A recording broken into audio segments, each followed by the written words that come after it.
বন্ধুত্ব থেকে ভালোবাসা হয়, কিন্তু একবার ভালোবেসে ফেললে আর কোনো দিন বন্ধুত্বের অনুভূতি আসে না। কিন্তু কেন? এটা শুধু আবেগ নয়, মানব মনের গভীর মানসিক ও বৈজ্ঞানিক প্রক্রিয়া। বন্ধুত্ব ও ভালোবাসা দুটি অনুভূতির মধ্যে থাকে সূক্ষ্ম পার্থক্য, যা একসময় একে অপরকে ছাপিয়ে যায়। বন্ধুত্বে থাকে নিরপেক্ষতা, সহানুভূতি ও সঙ্গ। ভালোবাসায় থাকে নিজস্বতা, একচেটিয়া ভাব, গভীর আকাঙ্ক্ষা।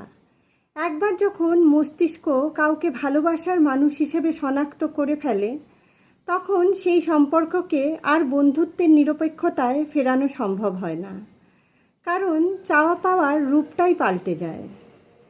এর যদি নিউরোবায়োলজিক্যাল ব্যাখ্যা দেখেন, প্রেমের সময় মস্তিষ্কে বেশি পরিমাণে অক্সিটোসিন ও ডোপামিন নিঃসৃত হয়।